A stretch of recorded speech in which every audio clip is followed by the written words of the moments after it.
sold over 300 of this product last year without any promoting. In the next 10 minutes, I am going to show you what exactly that happened and what I learned along the way.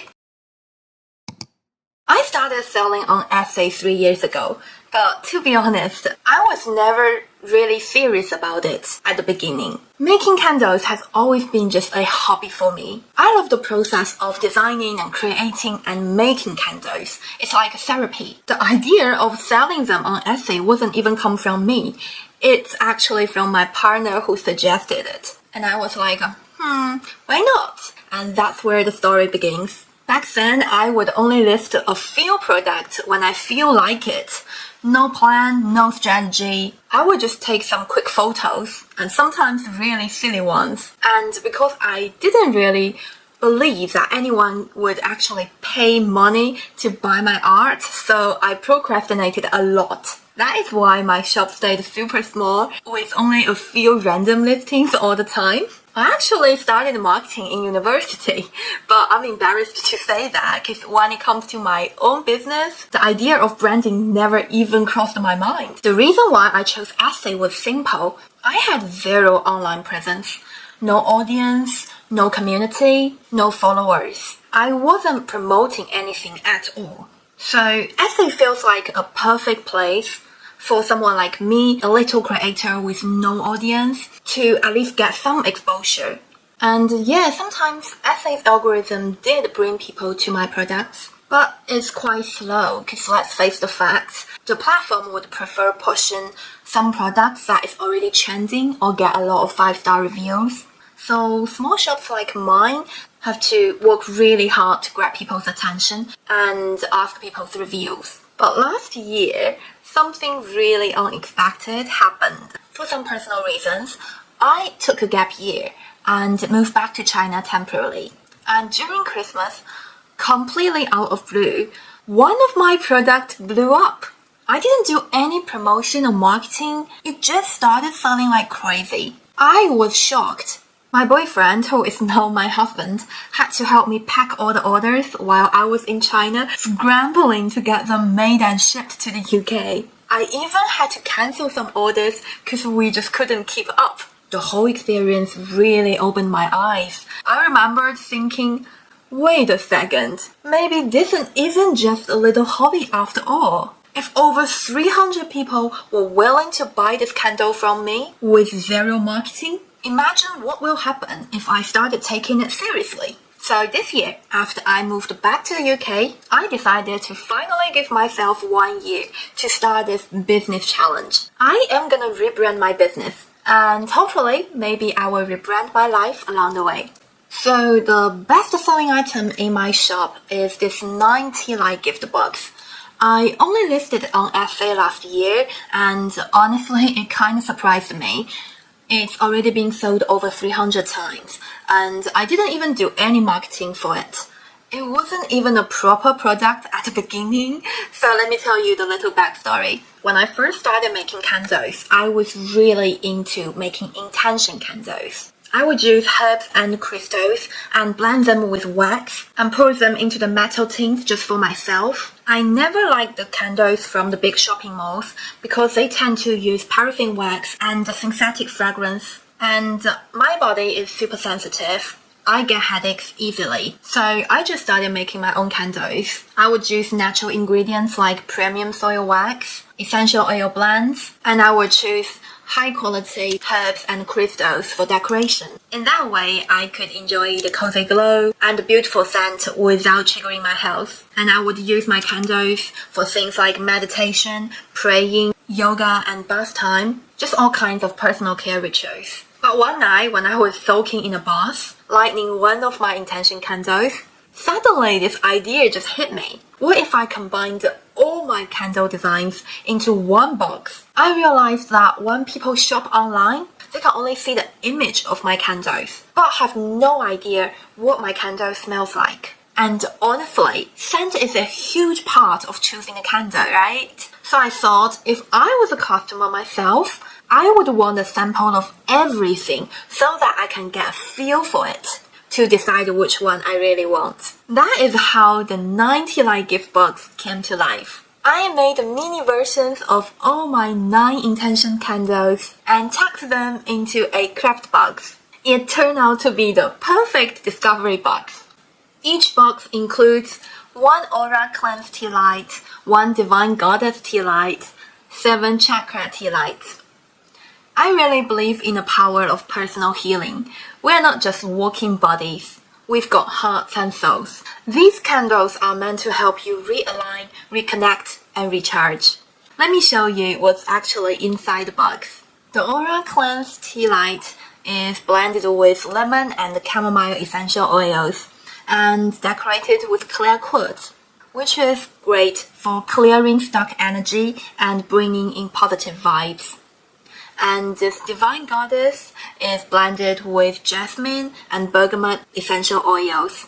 And I decorate it with rose quartz to attract love and boost your inner strength. Root Chakra Candle, I blended in cedarwood and patchouli essential oils, and I selected black obsidian to help you feel grounded and safe. This Sacral Chakra Tea Light, I mixed in sweet orange and ylang ylang essential oil. And I put citron on for joy, creativity, and healthy relationships.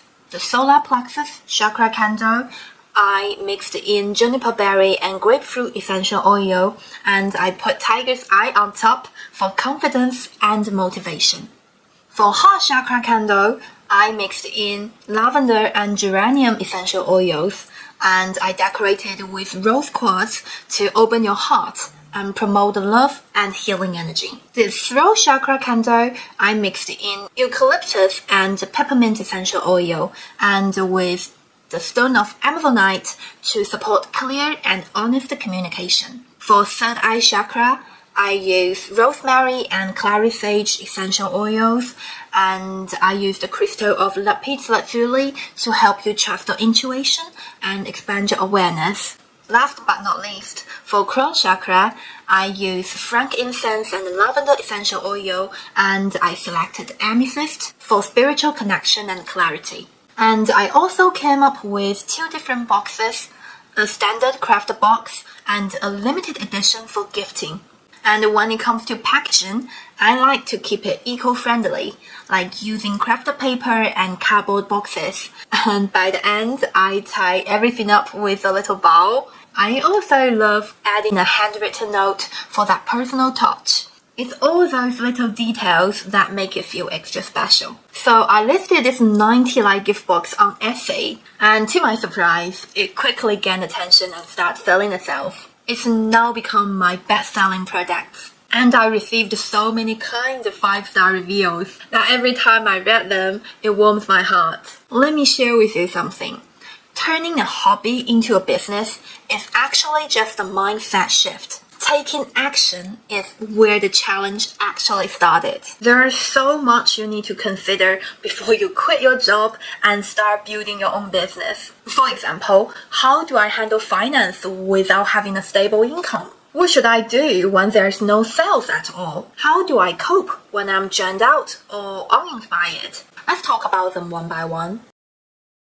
This is such a personal topic because everyone's living situation is different and people have different living standards. For me, I live a pretty simple life. I am definitely not a big spender and I try to keep things minimal as much as I can. And right now I live with my husband and we have saved enough to cover the next couple years' living cost. He also has a steady job as an investment executive, which definitely gives us a safety net. However, deciding to start my own business definitely shaken our financial ability up. But we made this decision together and we are willing to take the risk. And I've also trained myself not to impulse buy anything I don't actually need, which helps a lot. So my advice to you is, if you have at least 1 year's worth of savings and you can live modestly while you build your dream, then go for it. But if money is super tight to you and you are unsure when your business will begin to have profit, it might be better to keep it as a side hustle until you feel at least financially secured at a certain level. That way you wouldn't lose your sleep over it. This one hits hard. Zero sales is rough, but it's natural. Especially when you just start out and you don't have a big following or a steady community to back you up. Plus, I am a candle artist and the candles are super seasonal. From my own experience, summer has been completely dry for me. But back then, I didn't take my business seriously, so it didn't stress me out. But right now, I have committed to this 1-year business challenge and I want my business to grow for real. So yes, sales really matter. So let's go back to the question. It's all about setting realistic expectations. Before you quit your job, you really have to ask yourself, can I survive 3 months, even 6 months without any sales? Personally, I can imagine how anxious I could get this year if I don't have any sales. But I try to see those quiet periods as my golden time to level up, to improve my social media strategy, to create better content, to refine my product pictures, to update my listing and improve my website, etc. There's always something you can work on behind the scenes. Because the truth is, once the busy season started, you will be swamped with orders and you wouldn't have any time to do anything apart of packaging and shipping. So if you are going through a no-sales slump, use that time wisely. It might be your best time to push your business to the next level. Let me give you 4 words. Steal like an artist. Now hold on, I do not mean copy-paste other people's work. Definitely don't do that. Plagiarizing other people's work is a no-go. And honestly, it's just not cool. What I mean by stealing is to learn to train yourself to look at other people's work with a critical and a curious eye. Get inspired by what's out there and let that inspiration filter through your own voice and your style. Personally, I love using Pinterest. I use it for a lot of things. My personal vision board, my business vision board, even generate my product ideas and my website designs. It's a great tool to collecting visuals that speak to you. Because here's the thing, our creativity doesn't come from void. If you have never seen something before, it probably wouldn't just pop into your imagination out of nowhere. So as an artist and creator, it is important for us to keep observing the world. When I feel stuck or drained out, here's some things I would do. I go for a run in nature, nothing fancy, just to get myself sweaty and get some fresh air. I take a long bath and I do some personal care rituals just to relax my body and my mind. And I go to social media platforms like Pinterest just to see what's trending and what's simply beautiful. It definitely sparks some new directions for my own ideas. I might also visit the local coffee shop. I grab a nice cup of coffee, I listen to the music. I just simply watch people walking across the street. And sometimes I talk to a close friends, and during conversation, ideas naturally flow. And ChatGPT also works well. Come on, you know I had to say that. And sometimes I just simply treat myself some desserts, like gelato, and just live in the moment. What I have learned for the last couple of years is sometimes the ideas don't just come when you actively seek it, but when you relax and not forcing it. That's when creativity sneaks back in. So if you're in a rut, it's totally okay. Just step away for a bit and take care of yourself and talk to your family and friends and trust the inspiration will return at some point. And sometimes in the most unexpected ways. Oh my god, I just received another order. Oh my god. Your girl is on fire. I am gonna quickly pack the order and I'm gonna post it as soon as possible so I can leave a good impression. Possibly I can get a 5-star review on this one and train the algorithm to keep pushing my product.